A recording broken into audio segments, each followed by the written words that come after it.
उद्योगमंत्री आणि रत्नागिरीचे पालकमंत्री उदय सामंत आज रत्नागिरी दौऱ्यावरती आहेत। आपल्यासोबत बोलण्यासाठी स्वतः उदय सामंत सर आहेत। सर, छत्रपती संभाजीनगरमध्ये शिवसंकल्प मेळावा आज ठाकरे गटाचा होतो आहे।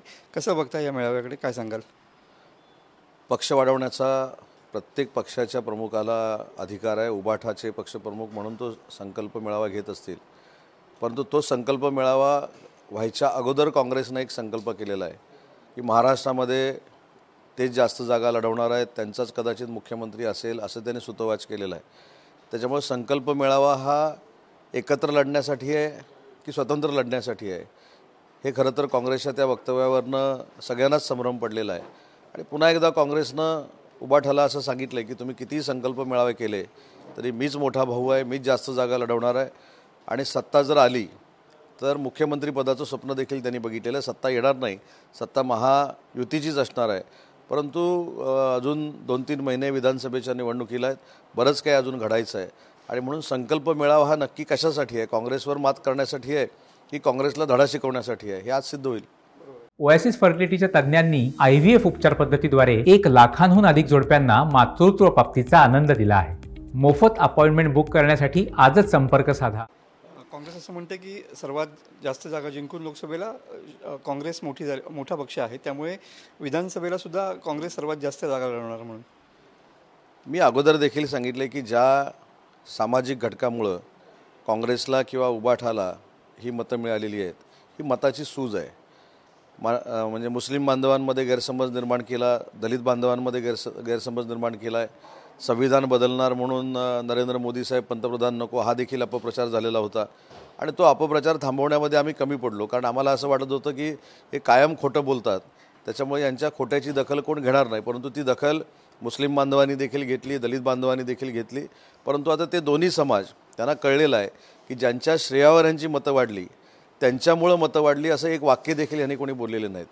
त्याच्यामुळे मतासाठी लोकांचा आणि धर्माचा उपयोग करून घेणं ही काँग्रेसची पूर्वीपासूनची रणनीती आहे आणि ती विधानसभेला काही यशस्वी होईल असं मला वाटत नाही।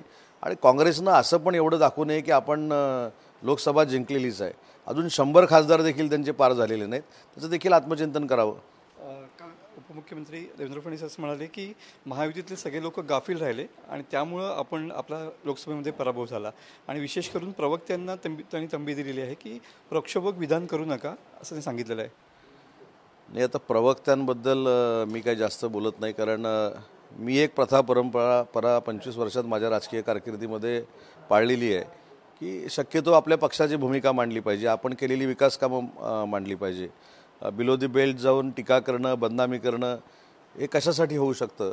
तर स्वतःचं अस्तित्व आणि TRP वाढवण्यासाठी केलेला हा एक धंदा आहे वेगळा। त्याच्यामुळं देवेंद्रजींनी सांगितलेली गोष्ट ही तंतोतंत आमच्या प्रवक्त्यांनी पाळली पाहिजे, कारण शेवटी बदनामकारक बोलून, एखाद्याला शिवीगाळ करून, आक्रमक आपण आहोत असं दाखवून पक्ष वाढत नसतो। उलट संयमानं जर आपण आपली विकास कामं लोकांपर्यंत पोचवली तर आहे त्याच्यापेक्षा ताकद पक्षाची वाढू शकते। जयंत पाटलांनी विधानसभेमध्ये एक प्रश्न उपस्थित केला, याच्यामध्ये रत्नागिरीच्या रस्त्यासंदर्भात चौकशी व्हावी असे त्यांनी मागणी केलेली पाहायला मिळते, कसं उत्तर असेल याला? मला तर असं वाटतं की त्यांनी जी मागणी केलेली आहे त्याची चौकशी व्हावीच। मी देखील अनेक मागण्या करीन, कारण कसं आहे की त्यांनी जो RD सामंत कंपनीचा उल्लेख केला आणि संचालकांवर गुन्हे दाखल करा म्हणून सांगितले, त्यातले संचालक माझे वडील आहेत, ते 80 वर्षाचे आहेत आणि दुसरे संचालक माझी आई आहे जी 78 वर्षाची आहे। त्याच्यामुळे मला असं वाटतं की अशा मागणीनं रत्नागिरी मतदारसंघामध्ये काही फरक पडणार नाही, जिल्ह्यामध्ये फरक पडणार नाही, पण आपल्या दिव्याखाली देखील किती अंधार आहे प्रत्येकानं बघितलं पाहिजे ना। माझं म्हणणं फक्त एवढंच आहे की कोणाच्या तरी चुकीच्या माहितीवर विधानसभेमध्ये जयंत पाटलांसारख्या एवढ्या अनुभवी माणसानं वक्तव्य करणं ही शोकांतिक आहे।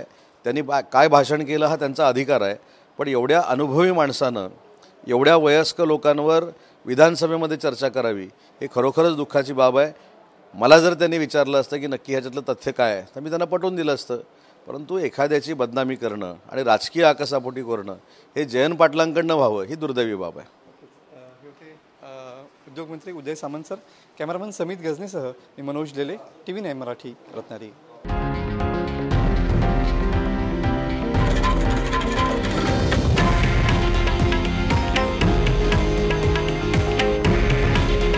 हे आहे देशातील नंबर 1 न्यूज नेटवर्क आणि आपण पाहत आहात TV9 मराठी. काळजी तुमची, हित महाराष्ट्राचं.